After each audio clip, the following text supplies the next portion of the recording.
So this is my philodendron verrucosum. I got it from Logees.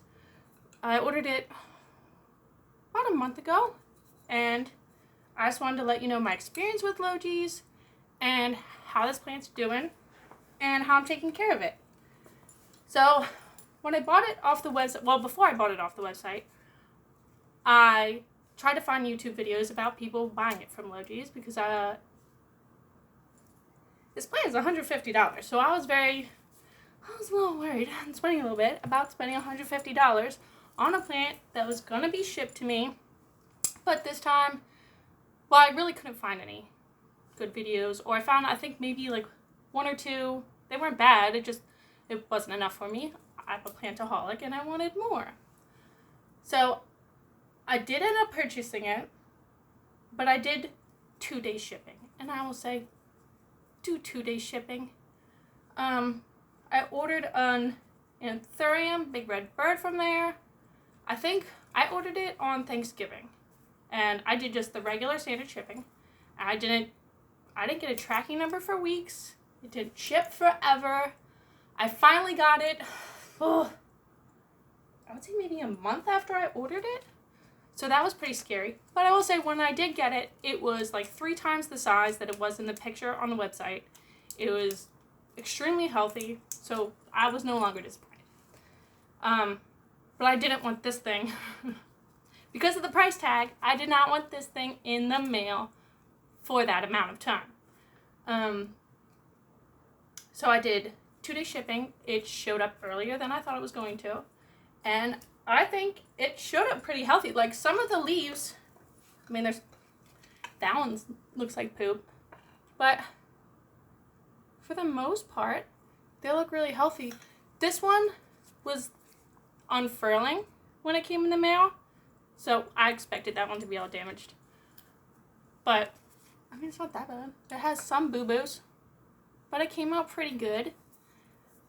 And it's already putting out this new one for me, which I'm so happy about. And I hope that one comes out perfect. Because this plant, look how pretty.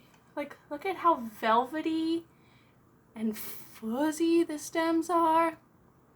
Alright, so how I'm taking care of it and boo-boos I did that you should not do. Sorry, I keep not looking where I'm supposed to be looking, so, well, I'm awkward. Just deal with that. But anyway,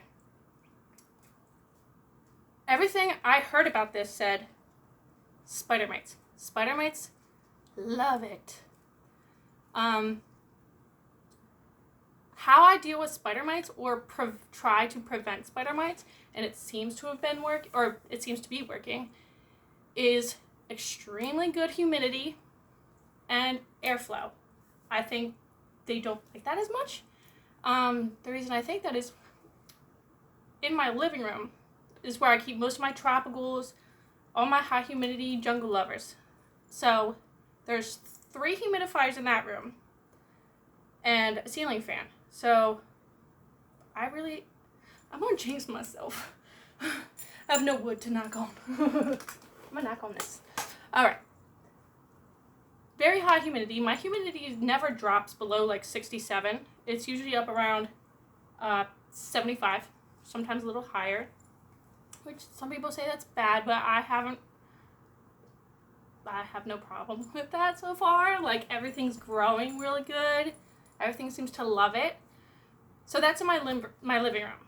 In my kitchen, where I have my cacti, succulents, a lot of other stuff that doesn't need that level of humidity, there's no humidifier, there's no fan, there's no nothing. And every winter, the spider mites are in the kitchen, without fail. So I'm convinced. I mean, I've heard other people say that high humidity and airflow help with spider mites, and I think that's true because, I mean, that's been my experience so far. So I keep it in there. I keep it in the living room. It's like 15 feet away from the window. I also heard from a lot of people that it doesn't require high light, which is lovely. It's about 15 feet from a window, on top of a shelf, but there's a humidifier directly next to it. So I have 2 big floor humidifiers and then I have one small, like, tabletop one. But the one that it sits next to is not pointing at it. Very important. Do not let that humidity and liquid fall onto these leaves. If these leaves get wet, if any velvety leaf gets wet, you're going to be real mad at what happens. It's not good for it. So it is next to the humidifier, but the humidifier is pointed away from it. It's blowing away. And it's about, I would say, a foot and a half under a grow light. It's under just a cheap grow light off of Amazon. I think the grow light was like, I don't know, like $25 or something.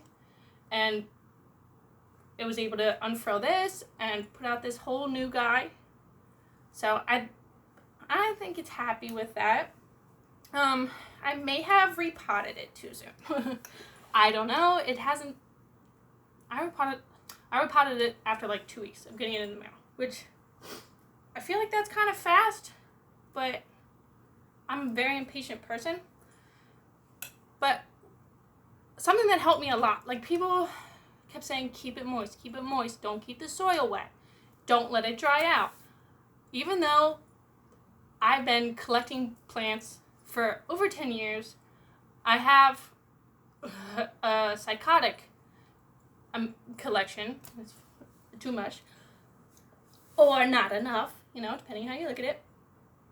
I have a hard time with, keep it moist. Like, what does that mean? And I don't know if you've heard of the YouTube channel. I think it's Basie Plants. Basie Plants. I hope that's correct. But he was talking about his verrucosum on there. And he said, I believe it was treat it like a calathea or treat it like a prayer plant. Treat it like it's in that family. And I'm really good with those plants.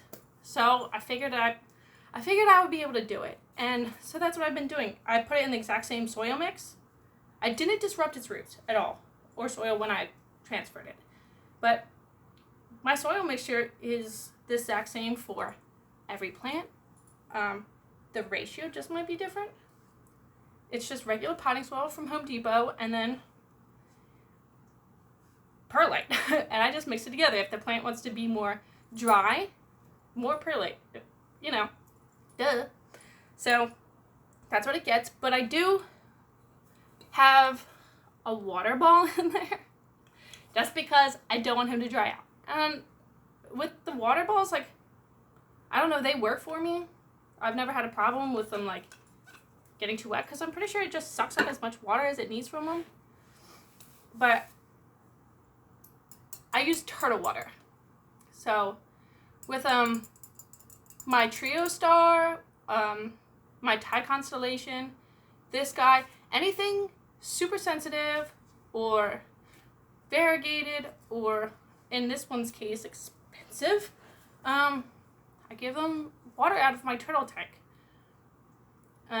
Everything else gets tap water. Some of the prayer plants, though, I will let the tap water sit out overnight because I have burned some leaves by not doing that. I burned some leaves with my Thai Constellation by not waiting overnight or not using turtle water. You can use fish water, whatever.